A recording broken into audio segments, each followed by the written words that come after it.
Assalamu alaikum wa rahmatullahi ta'ala wa barakatuh. On est toujours au niveau de l'unité de la géologie destinée aux élèves de deuxième année bac sciences physiques et SVT, et cette unité est divisée en 3 chapitres. Le premier chapitre intitulé Les chaînes de montagnes récentes et les déformations tectoniques qui les accompagnent. Le deuxième chapitre, le métamorphisme et sa relation avec la tectonique des plaques. Et le troisième chapitre, qui est le dernier chapitre de cette unité, la granitisation et sa relation avec le métamorphisme. On va commencer par le premier chapitre, les chaînes de montagnes récentes et les déformations tectoniques qui les accompagnent. Ce chapitre est planifié comme suit. On va commencer par une introduction, puis les caractéristiques des chaînes de subduction et les conditions de leur formation, les chaînes d'obduction, les chaînes de collision et à la fin les déformations tectoniques accompagnant la formation des chaînes de montagne. On va commencer par une introduction. On a vu dans la vidéo précédente que les zones de convergence, ce sont les limites de formation des chaînes montagneuses. Et ces chaînes montagneuses sont de 3 types. On va étudier les chaînes de subduction, l'exemple de la cordillère des Andes, la chaîne de collision, exemple d'Himalaya, et la chaîne d'obduction, on va étudier l'exemple de la chaîne Al-Hajar. On va passer par la suite aux caractéristiques des chaînes de subduction et les conditions de leur formation. Avant de connaître les caractéristiques, on va d'abord définir le phénomène de subduction. La subduction, c'est un phénomène ou bien processus qui permet l'enfoncement d'une plaque océanique, donc une plaque océanique qui est dite plaque subduite, qui est de forte densité, va s'enfoncer sous une autre plaque continentale. Et quand je dis plaque continentale, bien sûr, il n'y a pas de plaque continentale pure, mais je veux dire la partie continentale de la plaque continentale océanique. Cette plaque continentale est dite plaque chevauchante, qui est de faible densité. Plaque subduite, c'est-à-dire la plaque qui va s'enfoncer, et la plaque chevauchante, c'est-à-dire que la plaque qui va rester à la surface, puisqu'elle est de faible densité. La subduction va permettre et va conduire à la formation des chaînes montagneuses, et on va étudier un exemple de chaîne les plus connues, la cordillère des Andes. On va prélever par la suite les caractéristiques structurales et géophysiques. On peut dire au lieu de caractéristiques aussi des marqueurs. Pour les caractéristiques structurales, khasa'is al-binyawiya, qui sont en relation avec la structure. Et les caractéristiques géophysiques, qui sont en relation avec les paramètres physiques de la Terre. On a la figure suivante. Elle permet la localisation de la cordillère des Andes, qui est l'exemple étudié de la chaîne de subduction. Comme vous voyez, la cordillère des Andes, elle s'étend le long de la côte ouest de l'Amérique du Sud, presque à une longueur d'environ 8000 km. Elle est parmi les plus grandes chaînes de montagnes du monde. Elle a une largeur qui peut atteindre 500 km et la hauteur moyenne est presque de 4000 mètres. Ici, vous voyez en gris la cordillère des Andes.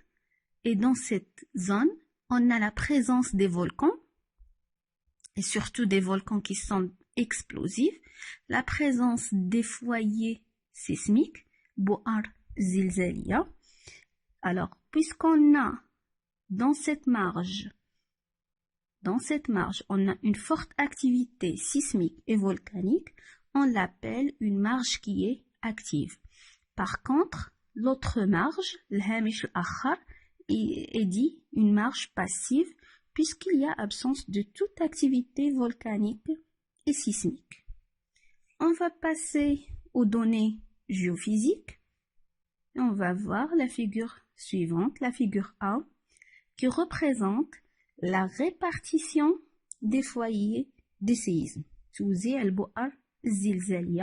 au niveau de cette marge active. Et comme vous voyez, ces foyers sismiques sont répartis selon un plan qui est incliné. Donc, on a un plan qui est incliné. Ce plan, il s'appelle le plan de Benioff. Quand vous regardez, plus on s'éloigne de la fosse du Pérou, la fosse, plus on s'éloigne de cette fosse, on a l'augmentation de la profondeur des foyers sismiques. Donc, ce qu'on peut conclure, c'est que on a une répartition des foyers sismiques selon le plan de Benioff. Pour les figures B et C, la figure B représente le modèle des isothermes en zone de subduction. Les isothermes sont des courbes reliant les points ayant la même température. Et comme vous voyez, normalement, ces courbes sont parallèles à la surface de la Terre. Mais au niveau de la marge active, ces courbes sont inclinées. Vous voyez, ils sont inclinés comme le plan de Benioff. Pour la figure C, elle représente la variation du flux thermique en zone de subduction, c'est-à-dire la quantité de la chaleur propagée dans une surface et un temps déterminé. Alors, on a ici la topographie. De l'est vers l'ouest, on a la fosse océanique, la cordillère des Andes qui comporte les volcans. Si on prend la fosse océanique, au niveau de cette fosse, le flux thermique est décroissant. On dit qu'on a un flux thermique qui est négatif. Pour comprendre ce flux thermique négatif, je vais donner un exemple au niveau de la figure B. Prenons par exemple une profondeur de 300 km.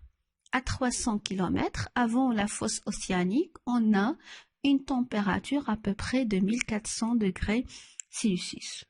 Mais au niveau de la fosse océanique et au niveau de la zone inclinée, on trouve qu'à la même profondeur de 300 km, on a une température qui est entre 800 degrés et 1000 degrés Celsius. C'est-à-dire que à n'importe quelle profondeur, les températures au niveau de la fosse océanique sont différentes à la normale.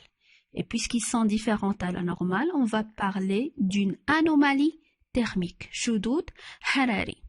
Mais ici, on parle d'une anomalie thermique qui est négative, c'est-à-dire décroissante, inférieure à la normale. Une question qui se pose. Quelle est la cause de cette anomalie thermique négative au niveau de la fosse océanique? On va expliquer. Donc, on a ici une dorsale et on a la subduction d'une plaque qui est océanique sous une autre plaque qui est continentale. Et ici, on a la fosse océanique, bien dite la fosse de subduction. Donc, pour la croûte océanique ou bien la plaque océanique, elle est plus froide. Donc, lors de la subduction, c'est-à-dire lors de l'enfoncement de cette plaque océanique qui est froide, sous la plaque continentale, on a un refroidissement lors de la pénétration ou bien lors de l'enfoncement. Donc, عندنا واحد تبريد لأن la plaque océanique هي باردة. Donc, d'où la diminution de la température selon un plan qui est incliné. وهذا هو le plan اللي هضرنا عليه, le plan de Benioff, où on a des anomalies thermiques ou bien une anomalie thermique qui est négative. Revenons à la figure C. Au niveau du volcan, ou bien l'arc volcanique, comme vous voyez, le flux thermique est plus élevé que la normale. On dit qu'on a un flux thermique qui est positif.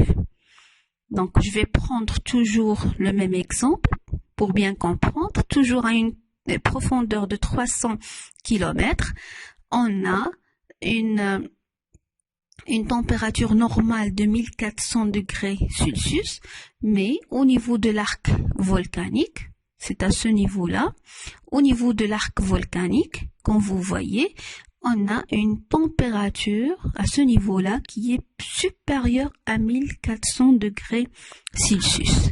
Et à n'importe quelle profondeur, la température au niveau de l'arc volcanique va être supérieure à la normale. Donc, on dit qu'on a une anomalie thermique qui est positive au niveau de l'arc thermique. Mais c'est normal puisque dans la zone volcanique, la température est plus élevée. Donc, on a des anomalies thermiques au niveau de la zone de subduction, une anomalie thermique négative qui se trouve au niveau de la fosse océanique et elle est due à l'enfoncement d'une plaque qui est froide en profondeur. Et on a une autre anomalie thermique qui est positive et qui se trouve au niveau de l'arc volcanique ou bien du volcan.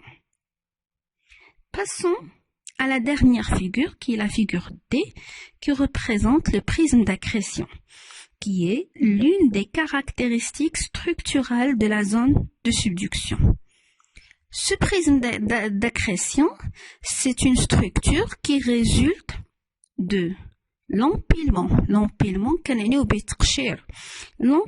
des sédiments océaniques lors de la subduction sous la plaque continentale. بمفهوم آخر أثناء الانغراز ديال la croûte océanique ou bien la plaque océanique, la plaque continentale غادي تساهم في تقشير هاد الرواسب المحيطية les sédiments océaniques qui se trouvent au niveau de la croûte océanique. Et ces sédiments océaniques vont remonter à la surface pour former ce qu'on appelle le prisme d'accrétion. En bilan, les caractéristiques structurales et géophysiques des chaînes de subduction sont la présence d'une fosse océanique qui est profonde, حفرة محيطية, la présence du prisme d'accrétion qui est la structure qui résulte de l'empilement des sédiments océaniques, présence d'anomalies thermiques, une anomalie thermique négative au niveau de la fosse océanique et une anomalie thermique positive au niveau de l'arc volcanique, présence d'une forte activité volcanique et présence des foyers sismiques qui sont répartis, comme on a vu, selon un plan incliné appelé le plan de Benioff. Je vous remercie pour votre attention. Attendez ma prochaine vidéo.